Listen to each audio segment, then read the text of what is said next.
ハロー、こんにちは。バインピアノ教室の松本です。皆さんお元気ですか？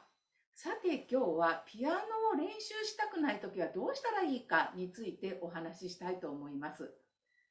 ピアノを毎日練習することは上達する上で欠かせないことなんですけれども、時にはモチベーションが下がってしまってピアノを練習したくない時ってありますよね。実は私もあります。しかしですね、それでもそれを乗り越えてピアノを練習し続けるっていうことが重要で、それをやらないとピアノを練習しないということが習慣化してしまって、せっかくピアノを習っていてもピアノが上達できないという負のスパイラルに陥ってしまうんですね。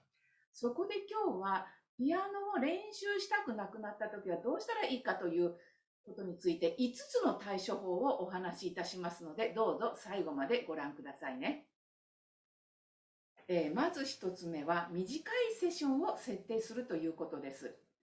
当教室では初心者には1日最低30分、中級レベル以上の方には1日最低1時間以上練習するようにお伝えしてるんですけれども、時にはこの30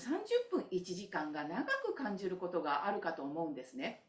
で、そのような時は短いセッションを設定すると効果的です。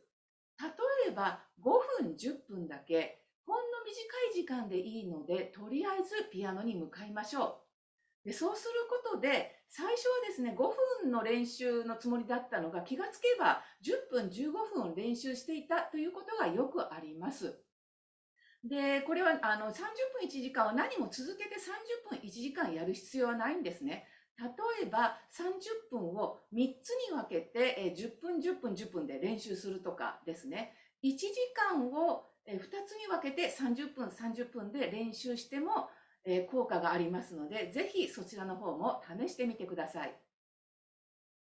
2つ目は、日々の練習目標を設定するということです。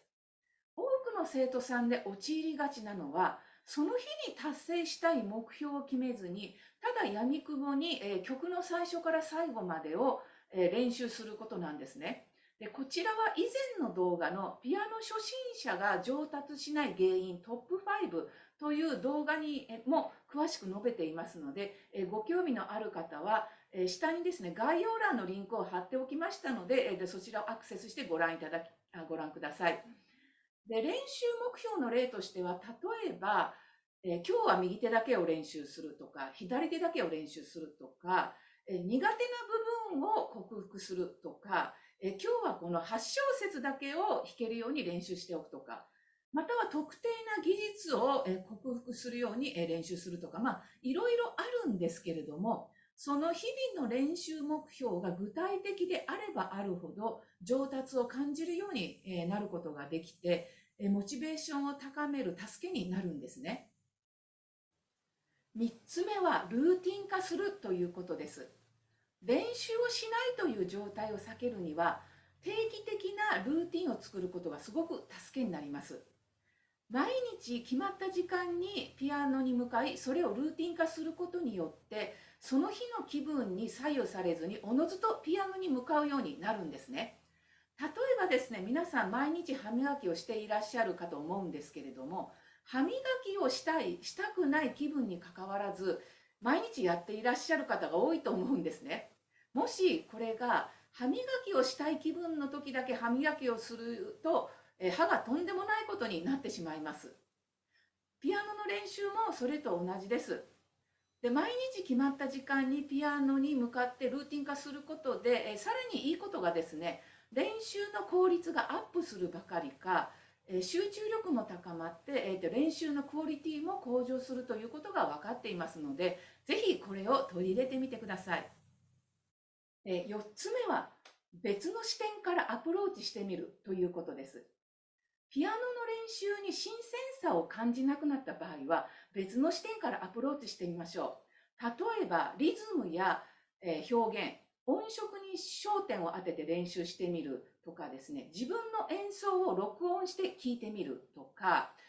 他の人とか、もしくは先生と一緒に連弾を弾いてみる、または他の楽器と共演してみるなど、新たな刺激を取り入れることでモチベーションが向上します。5つ目は練習の意義を思い出すということです。ピアノの練習が億劫になった場合は、なぜピアノを始めたのか、音楽が自分の人生にどのような影響を及ぼしているのかを思い出してみましょう。音楽は喜びや感動を与えるものであり、また自己表現や自己成長の手段でもあります。そのような意義を再確認することで、練習への意欲を取り戻すことができるようになります。ピアノを練習したくないときは誰にでもありますが、これは多くの場合、練習へのアプローチを工夫することによって解決することが多いです。短いセッションから始めたり、目標を立てたり、ルーティン化することで練習への意欲を高めることができます。また、新たな視点や練習の意義を思い出すことも効果的です。それぞれ皆さん自分に合ったやり方を見つけていただき、ピアノの練習を楽しみながら続けていってもらいたいなと思います。いかがでしたでしょうか。この内容が役に立ったよと思ってくださった方は、グッドボタンを押していただけますと大変励みになります。また、もしよろしければチャンネル登録の方もよろしくお願いいたします。それではまた次回まで。さようなら。